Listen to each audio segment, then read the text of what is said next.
আসসালামু আলাইকুম। আজ আমি করে দেখাবো খুব সহজেই আলু ভর্তা। আর এই ভর্তাটি করার জন্য আমরা প্রথমেই ৩টি বড় আলু ভালো করে ধুয়ে কিউব করে কেটে নিয়ে সিদ্ধ করে নিয়েছি। আমি এতে একটু লবণ মিশিয়ে তারপর সিদ্ধ করেছিলাম।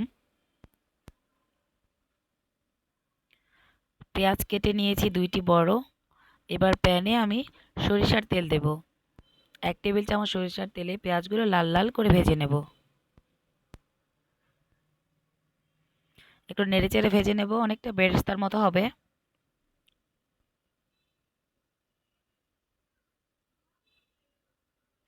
এই ভর্তাটি থাকলে কিন্তু ভাতের সাথে আর কিছুই লাগে না। একবার অবশ্যই করবেন আমার মতো করে।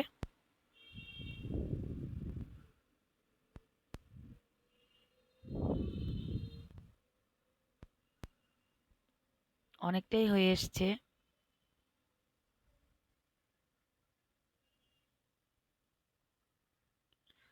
আ আমার পেঁয়াজটি ভাজা শেষ। এখন আমি তুলে নিচ্ছি। যে পাত্রে আমি ভর্তাটি করব সেই পাত্রেই তুলে নিলাম। আর এখানে তেলটি পেঁয়াজের সাথে গেলেও প্রবলেম নাই। কারণ আমি এখানে সরিষার তেল ইউজ করেছি, যেটা আমার ভর্তাতেও কাজে লাগবে। এবার আমি শুকনো মরিচ ভেজে নিচ্ছি একই প্যানে। ঝালটা আসলে যার যার পছন্দ মতো।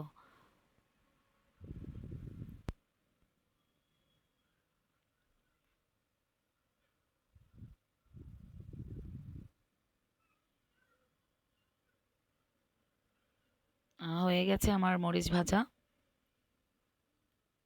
একই প্লেটে তুলে নিলাম। স্বাদমতো লবণ দিয়ে দিচ্ছি। আমি ধনেপাতা আগেই কুচি করে রেখেছিলাম। এখন আমি মরিচগুলোকে একটু হাতে ভালো করে গুঁড়ো করে নিচ্ছি পেঁয়াজের সাথে। আর এই কাজটা কিন্তু একটু গরম থাকা অবস্থায় করতে হবে।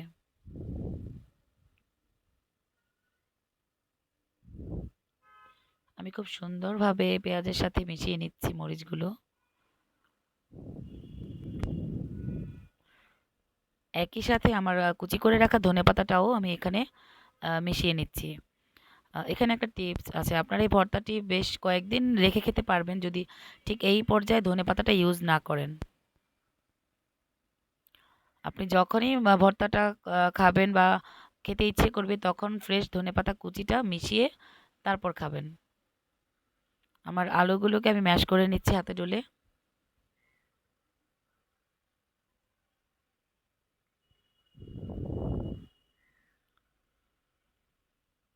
খুব ভালো করে ম্যাশ করে নেওয়ার পর আমি আমার পেঁয়াজ, শুকনো মরিচ এবং ধনেপাতার সাথে খুব ভালোভাবে মিশিয়ে নিচ্ছি।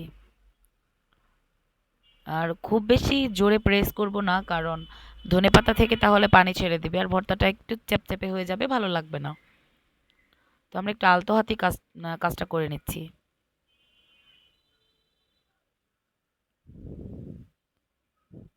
আমি আবারও বলছি, আমার ভয়েসটা অতটা ভালো আসে না। সবাই একটু ক্ষমা সুন্দর দৃষ্টিতে দেখবেন।